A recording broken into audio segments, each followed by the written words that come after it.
오늘 이제 유시민 작가가 다스베이더 400회 마지막 오늘 출연을 했다고 해요. 메시지가 상당히 셌다고 뭐 이렇게 전원들이 들리는데 금요일날 업로드되니까 보고.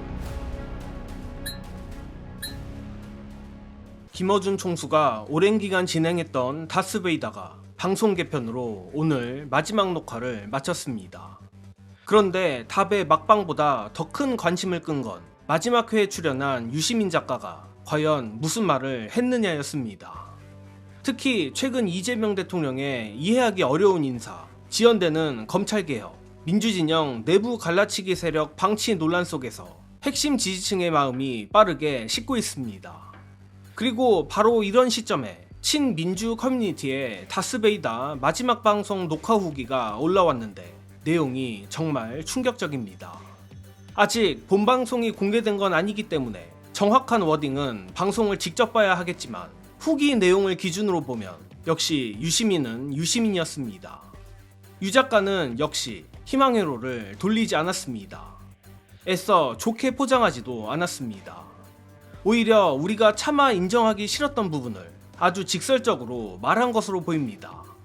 후기에 따르면 유시민 작가는 작년 가을부터 시작된 뭔가 이상한 흐름, 지연되는 검찰개혁, 평택 공천 문제 등을 두고 장고 끝에 결론을 내렸다고 합니다.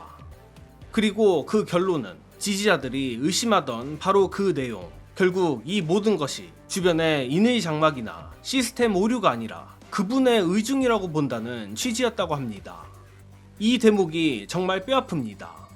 사실 저나 시청자 여러분이나 처음부터 이걸 인정하고 싶지는 않았습니다. 물론 지난 봉욱발 검찰개혁 논란, 정확히는 중수청 이원화 논란 때부터 정치 민감도가 높은 분들은 이미 이재명 대통령에 대한 실망감을 드러내기 시작했습니다. 하지만 대다수 지지자들은 그래도 믿었던 게 사실입니다. 실제로 이후 이재명 대통령도 여론을 의식하는 모습을 보였고 그래서 얼추 마무리되는 듯한 느낌도 있었습니다. 그런데 비슷한 일이 계속 반복됐습니다.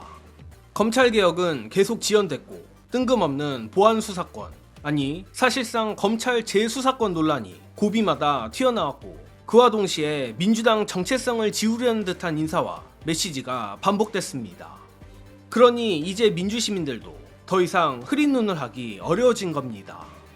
특히 이번에 핵심 지지층의 마음이 싸늘해진 이유는 크게 두 가지라고 봅니다. 하나는 검찰개혁이며 다른 하나는 민주당 정체성 지우기입니다. 먼저 검찰개혁부터 보겠습니다. 저뿐만 아니라 지난 3, 4년 동안 이재명이라는 정치인을 지켜보며 거의 감정이 일체화된 지지자들에겐 하나의 확신이 있었습니다. 다른 건 몰라도 이재명은 검찰개혁만큼은 확실히 할 것이다.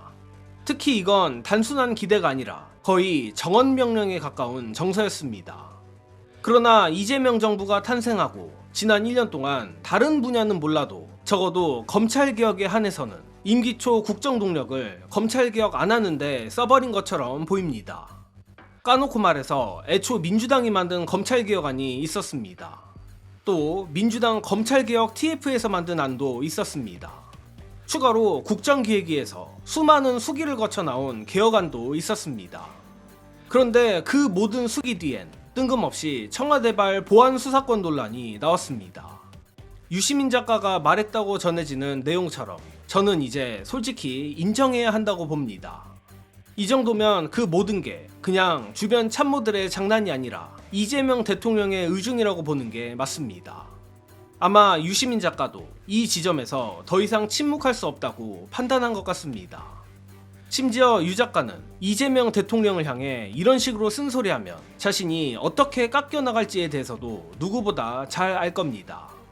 후기에 따르면 유 작가는 나서면 다칠 걸 알지만 그게 본인의 쓰임새라고 생각하는 듯 했다고 합니다. 저는 이 말이 굉장히 중요하다고 봅니다. 유시민 작가는 지금 이재명 대통령을 공격하려고 나선 게 아닙니다. 오히려 이재명 정부를 살리기 위해 더 늦기 전에 핵심 지지층의 붕괴를 막기 위해 총대를 맨 것에 가깝다고 봅니다.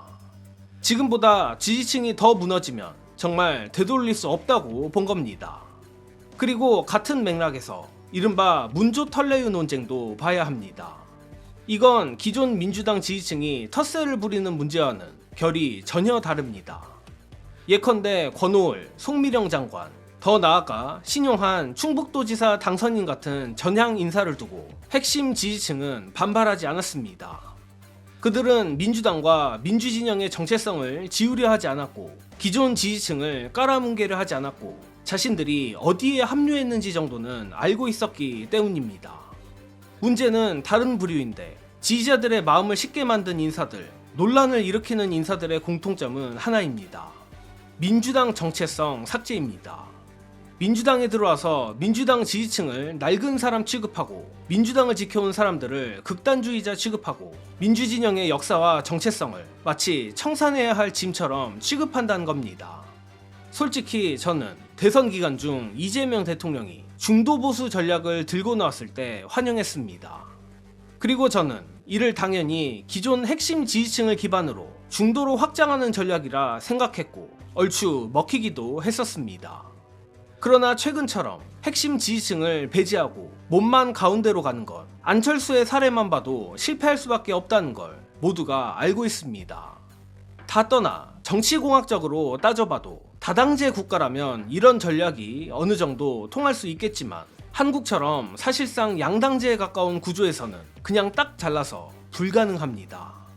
아마 유시민 작가도 이런 취지로 그것도 상당히 강하게 대통령에게 경고한 게 아닌가 싶은데 후기에 나온 표현 중 특히 인상적인 게 있습니다.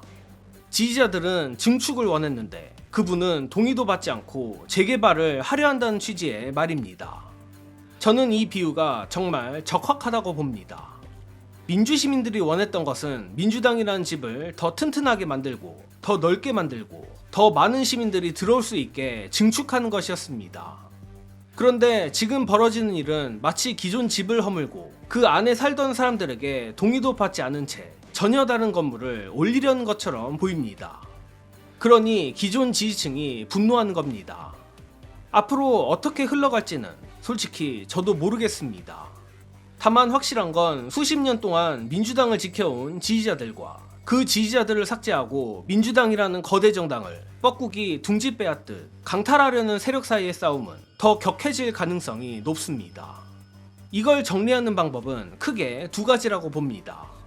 첫째, 지금이라도 이재명 대통령이 사태의 심각성을 깨닫고 직접 나서는 겁니다. 검찰 재수사권까지 원천 차단하여 검찰개혁을 완수하고 민주당 정체성을 지우려는 뉴수박무리의 준동에 제동을 걸어야 합니다. 둘째, 이른바 문조털레유로 멸칭되는 민주시민들이 멸망전 끝에 저 무리를 몰아내는 겁니다. 다만 두 번째 방법은 무엇보다 이재명 대통령도 상당히 많이 다칠 수밖에 없습니다. 그래서 저는 제발 이재명 대통령이 지난 3년 동안 보여줬던 것처럼 민주시민들을 믿었으면 합니다. 유시민 작가가 이렇게 발벗고 나선 것도 결국 이재명 대통령이 아직 들을 수 있는 사람이라고 믿기 때문 아니겠습니까? 완전히 포기했다면 굳이 다칠 걸 알면서 나서지 않았을 겁니다. 유시민 작가의 이번 발언은 공격이 아니라 마지막 충언에 가깝다고 봅니다. 결국 정치는 국민이 합니다. 이재명 대통령도 그 말을 했고 유시민 작가도 결국 그 말을 다시 우리에게 돌려준 것 같습니다. 앞으로 힘든 싸움이 될 겁니다. 하지만 이재명 정부의 성공을 위해서, 민주진영의 불가역적 승리를 위해서, 그리고 검찰개혁과 민주당 정체성을 지키기 위해서 저 역시 유시민 작가와 함께 조금이나마 힘을 보태겠습니다. 이번 소식은 여기서 마칩니다. 시청해주신 여러분 감사합니다.